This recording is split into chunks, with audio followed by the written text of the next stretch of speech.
मकर संक्रांति, लोहड़ी, पोंगल, बिहू, गणेश चतुर्थी, पौष पूर्णिमा और तिलकुट एकादशी। आप सोच रहे होंगे एक लाइन से मैं इन त्योहारों के नाम क्यों ले रही हूँ। तो अगर आपका ध्यान इन त्योहारों के नामों पर गया है तो थोड़ा सा ध्यान आप और देंगे तो आपको समझ में आएगा कि ये सारे वो त्यौहार हैं जो आप इस महीने मनाने वाले हैं, इस ऋतु में मनाने वाले हैं। ऋतुएँ कितनी होती हैं भारत में?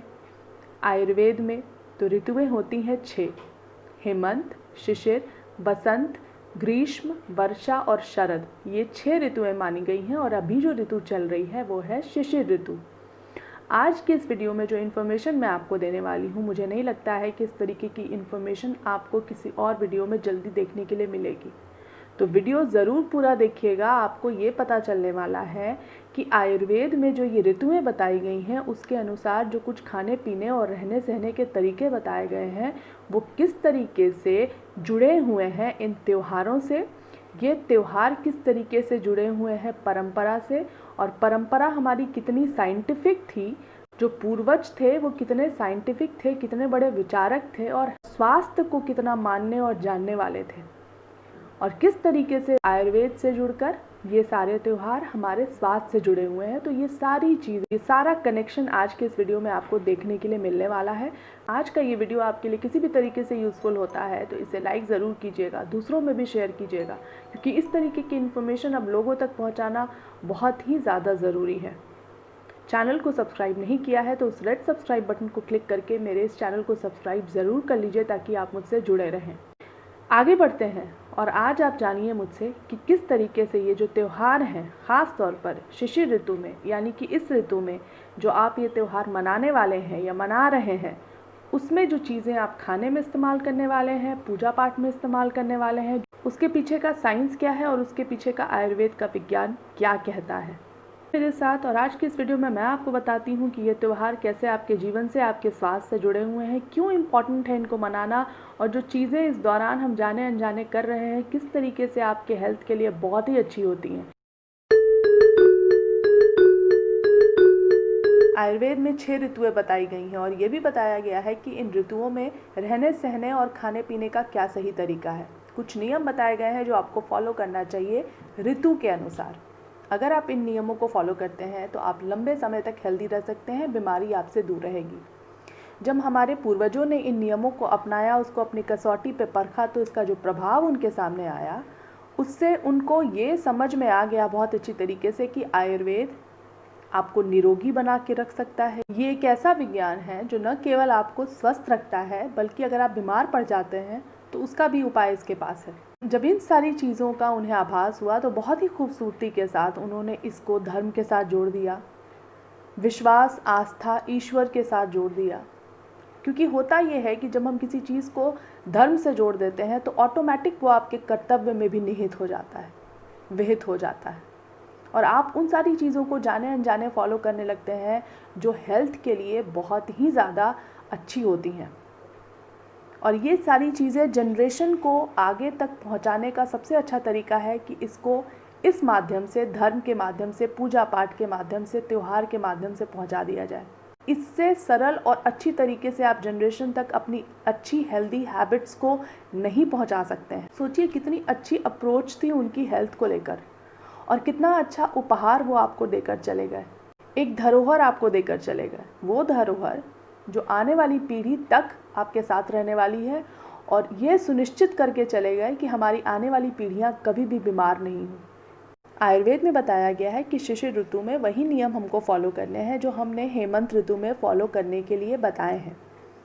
हेमंत ऋतु में और शिशिर ऋतु में दोनों में क्लाइमेट कोल्ड होता है, वातावरण में ठंड बहुत ज़्यादा होती है, सर्दी बहुत ज़्यादा पड़ती है, तो इस ऋतु में वात बढ़ने के चांसेस बहुत ज़्यादा होते हैं, वायु के डिस्टर्ब होने के चांसेस बहुत ज़्यादा होते हैं। शिशिर ऋतु में ख़ास तौर पर वातावरण में रुक्षता, रूखापन बहुत ज़्यादा होता है, ड्राइनेस बहुत ज़्यादा होता है, और ड्राइनेस जो है वो शरीर में वात को बढ़ा देती है। इस वजह से आपके खाने में स्पेशली स्निग्धता होनी चाहिए, यानी कि आप ग्रीसी ऑयली चीज़ें खाएं। और इसमें जो बहुत इम्पॉर्टेंट चीज़ है वो है घी और तेल।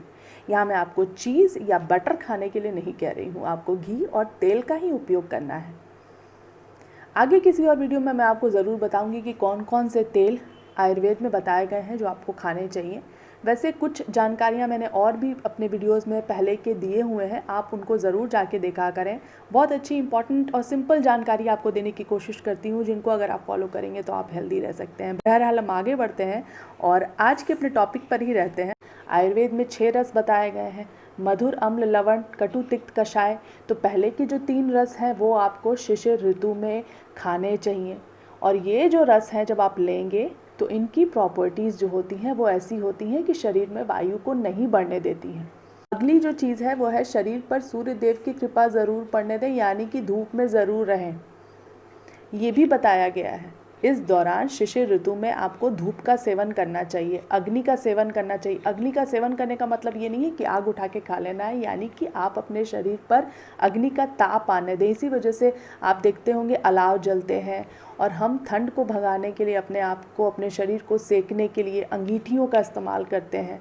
अंगीठी का इस्तेमाल करना है, उन हीटर्स का नहीं, जो शरीर में आपके वात को और बढ़ा देगी, वातावरण को और ज़्यादा रुक्ष बना देगी, उसका मॉइस्चर और ज़्यादा ख़त्म कर देगी, जो ऑलरेडी इस मौसम में वैसे ही कम है।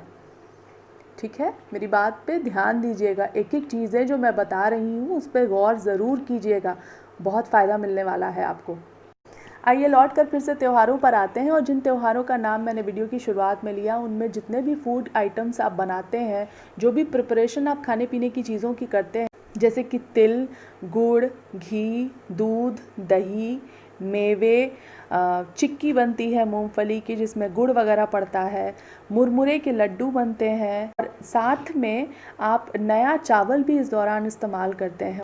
रिवाज एक और है, वो है नए चावल की खिचड़ी खाने का। उड़द की दाल और सब्जियां डालकर बनाया जाता है, घी डालकर परोसा जाता है, साथ में दही, पापड़ और अचार भी होता है। ये सारी चीज़ें मिलकर वो भोजन तैयार होता है जिसमें वो सारे रस हैं, गुण हैं, जो आपको इस दौरान खाने चाहिए। और ये जितनी भी चीज़ें मैंने आपको गिनवाई हैं उनमें वो सारे रस पाए जाते हैं जो इस दौरान आपको आयुर्वेद में खाने के लिए बताए गए हैं। यानी कि मधुर, अम्ल और लवण रस इसमें पाए जाते हैं, इन सारी चीज़ों में पाए जाते हैं। हमारे यहाँ बिहार में आलू का, सेम का, गोभी का अचार भी इस दौरान बनाया जाता है। ख़ास तौर पर मकर संक्रांति में तो ये ज़रूरी ही बनता है। चूँकि अचार की हम बात कर रहे हैं तो अचार में अम्ल और लवण ये दोनों रस आपको मिल जाएंगे, स्निग्धता भी मिल जाएगी जो कि तेल से आएगी। जितने भी खाने पीने की चीज़ें आप इन त्योहारों में इस दौरान, स्पेशली इस सीज़न में खा रहे हैं, उसमें गुरुता होती है यानी कि हैवीनेस होती है, और उष्ण यानी कि गर्म तासीर इनकी होती है। इस वजह से ये दोनों प्रॉपर्टीज़ भी वायु को बैलेंस करने में, उसको नहीं बढ़ने देने में बहुत ज़्यादा मददगार और सहायक होती हैं। तो जाने अनजाने ही सही, भगवान की दया से, पूर्वजों के आशीर्वाद से आप वो सारी चीज़ें खा रहे हैं जिसमें वो गुण मौजूद है, जिसमें वो रस मौजूद है, जो इस दौरान शरीर में वात को नहीं बढ़ने देगा। क्योंकि शरीर में वात बढ़ने के चांसेस इस सीज़न में बहुत ज़्यादा हाई होते हैं। आपकी सावधानी हटेगी, दुर्घटना घटेगी, शरीर में वात बढ़ेगा और 80 तरीके के रोग आपको होने वाले हैं, जिससे आप बच जाते हैं। थोड़ा सा और आगे जाते हैं और एक और बहुत इंटरेस्टिंग रिवाज के बारे में बात कर लेते हैं, उसके पीछे के साइंस के बारे में जान लेते हैं, उसके पीछे के आयुर्वेद के बारे में जान लेते हैं कि क्यों इसको रिवाजों से जोड़ दिया गया। और ये जो चीज़ है वो है पतंग उड़ाना। आपने ख़ास तौर पर सुना होगा मकर संक्रांति पर रिवाज है पतंग उड़ाने का, और इस दौरान लोग काफ़ी ज़्यादा आसमानों में पेचे लड़ाते आपको मिल जाएंगे।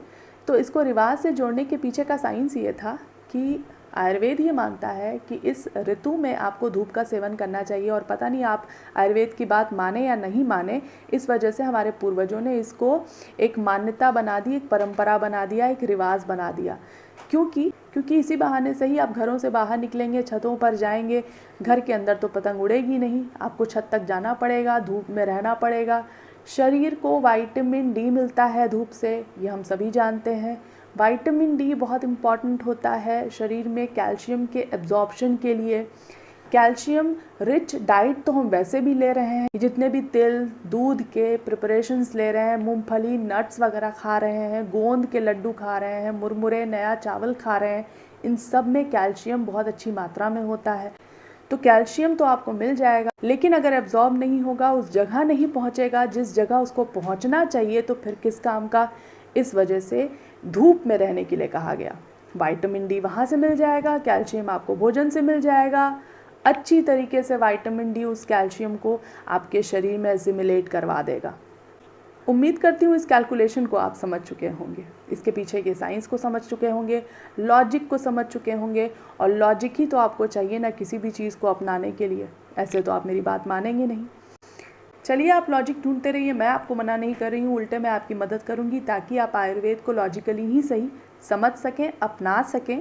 और साथ ही उम्मीद करती हूँ कि आप स्वस्थ रहें। मेरी तरफ से, भारतीय परंपरा की तरफ से, त्योहारों की तरफ से, आयुर्वेद की तरफ से आप सभी को बहुत बहुत शुभकामनाएं। अपना ख्याल रखिए। मिलते हैं किसी और वीडियो में और अच्छी जानकारी के साथ। तब तक के लिए मुझसे जुड़े रहिए। Stay healthy and stay fit.